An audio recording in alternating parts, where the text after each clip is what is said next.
जंगल के पास एक किसान रहता था जो बहुत दयालु था। जंगल से कई बार जानवर उसकी झोपड़ी की तरफ आ जाते थे, लेकिन वो उन्हें कोई चोट नहीं पहुंचाता था, बल्कि उन्हें खाना और पानी देता था। पास के जंगल में बहुत सारे जानवर थे जो आपस में मिलजुल कर रहते थे। ये!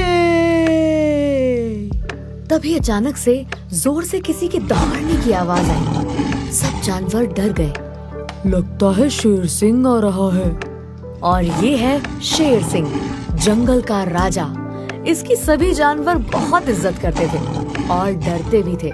सभी जानवर उसको देख के शांत हो गए और अप्पू के पीछे छुप गए। बंदर तो इतना डर गया कि वो सीधे पेड़ पर ही चढ़ गया। महाराज की जय हो। कैसे हो तुम लोग? जंगल में कोई तकलीफ तो नहीं? आपके होते हुए तकलीफ कैसी महाराज? आपकी कृपा से हम सब बहुत खुश हैं। हम तो बस अप्पू के साथ खेल रहे थे। बहुत बढ़िया। अप्पू, कहीं सब मिलकर तुम्हें परेशान तो नहीं कर रहे? नहीं नहीं शेर सिंह, ये सब तो बहुत प्यारे हैं। शेर सिंह भी सबको खुशी खुशी खेलता देख बहुत खुश हुआ और वहाँ उन्हें छोड़कर आगे चला गया। ठीक है, तुम सब खेलो, मैं आगे से घूम कर आता हूँ। उसी दिन जंगल में कुछ खतरनाक शिकारी आए जानवरों का शिकार करने। आज तो कोई जानवर दिखाई ही नहीं दे रहा। खोजते रहो, कोई ना कोई जानवर जरूर दिखेगा। तभी उन्हें एक झाड़ी के पीछे कुछ पत्ते हिलते दिखाई देते हैं और उनका ध्यान झाड़ियों की तरफ जाता है और उनकी नजर वहाँ से जाते शेर सिंह पर पड़ती है। वो रहा शेर, चलो! शिकारी शेर सिंह को देखकर उसके पीछे हथियार लेकर दौड़ते हैं। शेर सिंह ये देखकर डर जाता है और अपनी जान बचाने के लिए भागता है। ये शिकारी कहाँ से आ गए?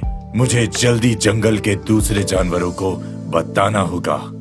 शेर सिंह को भागता देख शिकारी उस पर हमला करने लगते हैं। शेर सिंह का शिकार करना इतना आसान नहीं है इंसानों। निशाना लगाओ, निशाना लगाओ। शेर सिंह उनके वार से बचता हुआ भागता है।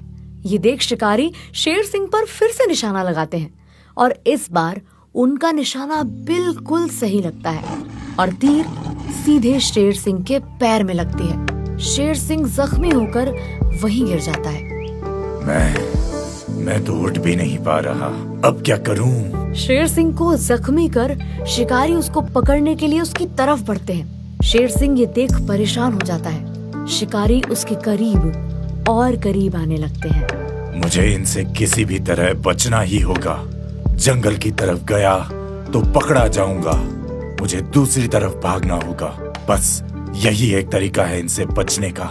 शेर सिंह अपनी पूरी ताकत लगाकर वहाँ से उठता है और किसी तरह लंगड़ाते हुए गांव की तरफ भागता है। शिकारी वहाँ आते हैं और शेर सिंह को गायब देख आश्चर्यचकित हो जाते हैं।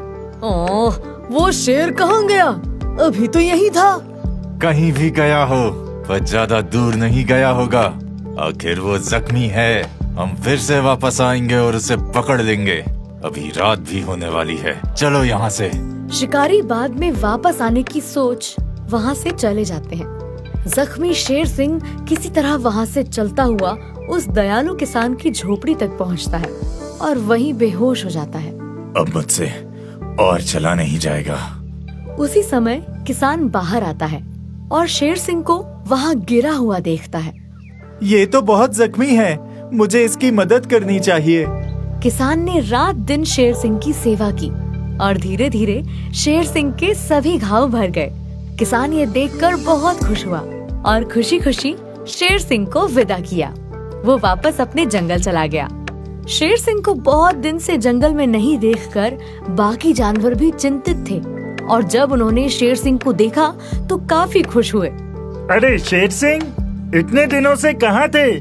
दिखाई नहीं दिए। क्या बताऊं अप्पू, मेरे पीछे शिकारी पड़े थे। बड़ी मुश्किल से जान बचाकर भागा।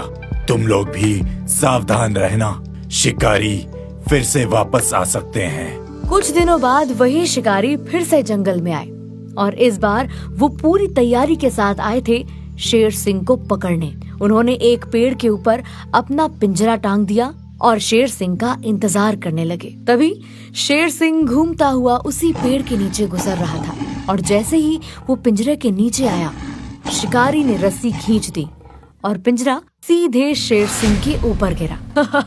आखिर इस बार ये शेर पकड़ा ही गया। अब हम इसे चिड़ियाघर में बेच के खूब पैसे कमाएंगे। शेर सिंह जोर जोर से दहाड़ने लगा। आह, ये इतना चिल्ला क्यों रहा है? लगता है इसे भूख लगी है। फिर तो हमें इसे कुछ खिलाना चाहिए। अगर ये भूख के मारे कमजोर हो गया तो कोई इसे नहीं खरीदेगा।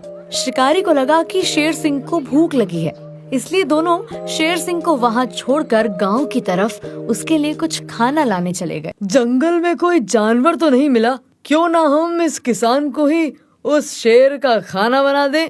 आइडिया तो अच्छा है, चलो इसे ही पकड़ के ले चलते हैं। नहीं, छोड़ दो मुझे, मैंने कुछ नहीं किया। शिकारियों ने उस किसान की एक न सुनी और उसे लेकर शेर सिंह के पिंजरे में बंद कर दिया। शेर सिंह को सच में भूख लगी थी। नहीं नहीं, मुझे मत खाओ, मुझे छोड़ दो। किसान ने जैसे ही अपना सर ऊपर किया, शेर सिंह ने उसका चेहरा देखा और उसे पहचान गया। उसे याद आ गया कि किस तरह एक बार उसी किसान ने उसकी जान बचाई थी। शेर सिंह उसके पास जाकर उसके सर पे अपना पंजा फेरने लगा। शिकारी ये देख हैरान हो गए, ये शेर उस इंसान को खा क्यों नहीं रहा? इधर किसान को ये समझ में आ गया कि शिकारी ने शेर सिंह को बंदी बनाया है। उसने शेर सिंह को बचाने की सोची और शेर सिंह के कान में अपनी योजना बताई। शेर सिंह किसान की बात समझ गया और फिर किसान ने कुछ सोचकर शिकारी से कहा, ये मुझे नहीं खा रहा क्योंकि ये मेरा दोस्त है। तुम लोग इसे पिंजरे से निकाल दो, ये अपने आप तुम लोगों के साथ खुशी खुशी जाएगा। तुम लोगों के साथ जाने से इसे अच्छा अच्छा भोजन भी मिलेगा। यहाँ जंगल में तो शिकार खोजने में इसे कितनी दिक्कत होती है। और अगर ये भाग गया तो? इसकी जिम्मेदारी मैं लेता हूँ, ये कहीं नहीं भागेगा। हम पिंजरा खोल देते हैं। और जैसे ही पिंजरे का दरवाजा खुला, शेर सिंह ने शिकारियों पर हमला कर दिया। बचाओ, बचाओ, शेर! इस तरह दयालु किसान ने अपनी सूझबूझ से शिकारियों को बेवकूफ बनाकर एक बार फिर शेर सिंह की जान बचाई। उसके बाद वो शिकारी कभी वापस जंगल में नहीं आए। शेर सिंह और किसान में भी पक्की दोस्ती हो गई। रघु एक मेहनती और दयालु किसान था जो हमेशा सबकी मदद करने के लिए तैयार रहता था। रघु को खेती करना बहुत पसंद था और होता भी क्यों ना, आखिर इसी से उसकी रोजी रोटी चलती थी। एक दिन वह अपने खेत में फसल लगा रहा था, तभी उसने देखा कि एक छोटी चिड़ियों का झुंड उसके डाले हुए दानों को चुन रहा है। अरे, तुम लोग भी आ गए? आओ आओ, जितना खाना है खाओ। ये रघु का खेत है, यहाँ तुम्हारे लिए कोई रोक टोक नहीं है। पेट भर के खाओ। रघु को अपनी ओर आते देख चिड़ियां डर गईं। रुको, वहीं रुको। चिड़ियों को पीछे जाते देख रघु समझ गया कि चिड़ियां उससे डर रही हैं। वह तुरंत पीछे हट गया। अरे ओ चिड़िया रानी, डरो मत। देखो, तुम्हारे लिए दाने डाले हैं। रघु किसान दिल का दयालु है, तुम बिना किसी डर के ये खा सकती हो। मैं चला जाता हूँ। दिन भर खेत में जी तोड़ मेहनत करने के बाद रघु अपने घर लौटता है। सुनो जी, दिन भर तो खेत में रहते हो, कभी कभी चिड़ियों के साथ साथ घर के काम में मेरी भी मदद कर दिया करो। जल्दी आ जाया करो। सिर्फ चिड़िया को दाना डालने से घर नहीं चलेगा। अरे लाली, चिड़ियों का भी हक है खाना खाने का। अब और कोई नहीं देता तो मैं दे देता हूँ। पर ये चिड़िया हमारे किस काम की? किसी इंसान की मदद करती तो वो हमारे कुछ काम भी आती। अरे लाली, तुम समझो तो सही, हर काम में स्वार्थ नहीं देखते। और देखना, समय आने पर ये जरूर मदद करेंगी। हाँ हाँ हाँ, आखिर चिड़िया हमारी क्या मदद कर सकती हैं? वो सब छोड़ो और खाना लगाओ, बड़ी जोरों की भूख लगी है। रघु रोजाना चिड़ियों की मदद करता था, कभी उनके लिए दाना और पानी रखकर तो कभी उनके लिए पेड़ में घोंसले बनाकर। एक दिन जब रघु अपने खेत में काम कर रहा था, उसी समय एक चिड़िया उड़ते हुए आई और रघु के सामने जोर जोर से कुछ इशारे करते हुए चहचहाने लगी। रघु चिड़िया को इस तरह चहचहाते हुए देख समझ गया कि जरूर वो चिड़िया उसे कुछ दिखाना चाह रही है। रघु तुरंत उस चिड़िया के पीछे गया। चिड़िया रघु को अपने साथ जंगल की तरफ ले गई और वहां जाने के बाद रघु ने देखा कि एक हाथी का बच्चा एक गड्ढे में फंसा हुआ है। वह गड्ढे से निकलने की बहुत कोशिश कर रहा था पर निकल नहीं पा रहा था। मुझे इसकी मदद करनी चाहिए। रघु दौड़ते हुए अपने खेत की तरफ गया और वहां से एक लकड़ी की पटरी उठाकर ले आया। घबराओ मत, इस पर चढ़कर तुम ऊपर आ सकते हो। रघु ने हाथी के बच्चे को गड्ढे से बाहर निकाल लिया। हाथी का बच्चा बाहर निकलते ही जंगल की तरफ चला गया। ये रघु नहीं आया आज।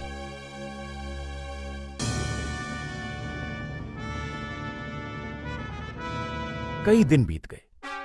चिड़िया रोज खेत में रघु का इंतजार करती थी पर वह नहीं आया। यह देख चिड़िया परेशान हो गई। ये रघु खेत पर क्यों नहीं आ रहा? ऐसा पहले तो कभी नहीं हुआ। कहीं वो किसी मुसीबत या परेशानी में तो नहीं? हमें जाकर देखना चाहिए। आपने मेरे पति को कहीं देखा? मैंने तो नहीं देखा। 3 दिन हो गए, वो घर वापस नहीं आए। पता नहीं कहाँ है। कहीं किसी मुसीबत में तो नहीं? घबराओ मत बहन, वो घर वापस आ जाएगा। रघु एक नेक और दयालु इंसान है, उसके साथ कुछ बुरा नहीं हो सकता।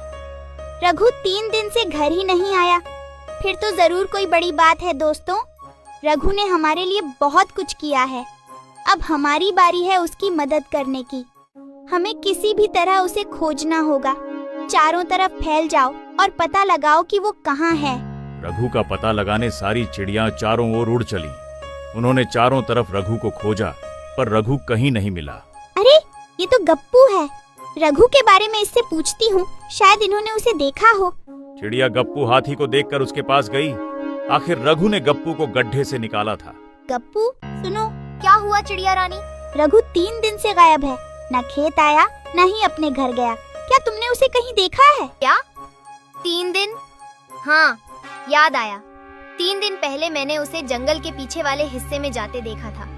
मैं उसके पास जाने ही वाला था पर फिर कुछ शिकारी आ गए, इसलिए मैं डरकर छुप गया। उसके बाद वो मुझे नहीं दिखा। फिर तो हमें वहाँ जाकर देखना चाहिए। हाँ हाँ, जल्दी चलो। चिड़िया रानी और गप्पू रघु को खोजने जंगल में चले गए। उधर जंगल में वही शिकारी जिनसे बचकर गप्पू भागता है, वो शिकार करने के लिए अभी भी मौजूद थे। पर इस बार उनके खोदे गड्ढे में कोई जानवर नहीं बल्कि एक इंसान फंस गया था। और वो कोई और नहीं बल्कि रघु था। ये तो गड़बड़ हो गई। जानवर के जगह ये इंसान यहाँ कैसे आ गया? अब हम इनका क्या करें? हम इसे छोड़ नहीं सकते वरना ये हमारे बारे में पुलिस को बता देगा। नहीं नहीं, मुझे जाने दो। मैं किसी को कुछ नहीं बताऊंगा। 3 दिन से यहाँ फंसा हूँ। मेरी पत्नी घबराई हुई होगी। मुझे जाने दो। हम तुम्हें छोड़ने का खतरा नहीं उठा सकते। अब तुम इसी गड्ढे में हमेशा के लिए रहो। नहीं नहीं, ऐसा मत करो। बचाओ, कोई मुझे बचाओ। इस घने जंगल में तुम्हें कोई बचाने नहीं आएगा, चाहे जितना चिल्ला लो। बचाओ, कोई मुझे बचाओ। रघु के चिल्लाने की आवाज जंगल में गूंज रही थी, जिसे चिड़िया रानी ने सुन लिया। गप्पू, ये तो रघु की आवाज है। वो मदद मांग रहा है। इसका मतलब तुम्हारा शक सही था। जल्दी से आवाज का पीछा करो। चिड़िया रानी और गप्पू रघु की आवाज का पीछा करने लगे और आवाज का पीछा करते करते उस गड्ढे के पास पहुंच गए जहां उन्होंने उन शिकारियों को देखा। उन्हें देखकर गप्पू पेड़ के पीछे छुप गया। ये तो वही शिकारी हैं जिन्हें मैंने उस दिन देखा था। आवाज तो इधर से ही आ रही थी पर रघु दिखाई नहीं दे रहा। गप्पू, तुम यहीं छुपो, मैं देख कर आती हूँ। चिड़िया रानी उड़ते हुए रघु को खोजने लगी और उड़ते उड़ते गड्ढे के पास पहुंची जहां उसने रघु को देखा जो वहां फंसा हुआ था। चिड़िया रानी रघु को देख तुरंत उसके पास गई और रघु ने उसे पहचान लिया। चिड़िया रानी, तुम यहाँ? मुझे बचा लो। मैं 3 दिन से यहाँ फंसा हुआ हूँ। मैं अभी कुछ करती हूँ रघु। चिड़िया रानी वहां से उड़कर जंगल की तरफ जाने लगी और रघु को लगा कि चिड़िया भाग गई। रुको चिड़िया रानी, मुझे छोड़कर मत जाओ। मेरी पत्नी सही कहती थी। ये चिड़ियाएं कभी मेरी मदद नहीं करेंगी। चिड़िया रानी उड़ते हुए गप्पू के पास पहुंची। गप्पू, रघु गड्ढे में फंसा हुआ है। मैं इन शिकारियों का ध्यान भटकाती हूँ। तब तक तुम रघु को निकालो। ठीक है। चिड़िया रानी उड़कर शिकारियों के पास गई और उनके चेहरे पर अपने नुकीले चोंच से वार करने लगी, जिससे शिकारी घबरा गए। बचाओ, ये चिड़िया कहाँ से आ गई? इधर गप्पू तुरंत गड्ढे के पास गया और रघु को अपनी सूंड से पकड़कर बाहर निकाल लिया।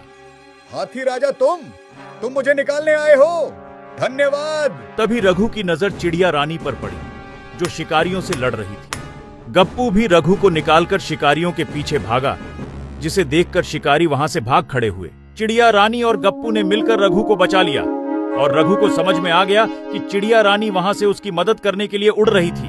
वह गप्पू और चिड़िया रानी के पास गया। बहुत बहुत धन्यवाद हाथी राजा और चिड़िया रानी, आज तुम लोगों ने मेरी जान बचा ली, वरना मैं इसी गड्ढे में हमेशा के लिए कैद होकर रह जाता।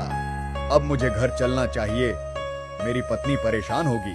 रघु चिड़िया रानी और गप्पू के साथ अपने घर गया, जहां उसकी पत्नी उसे देखकर खुश हो गई। तुम वापस आ गए, मैं कितनी परेशान थी। शुक्र है तुम ठीक हो।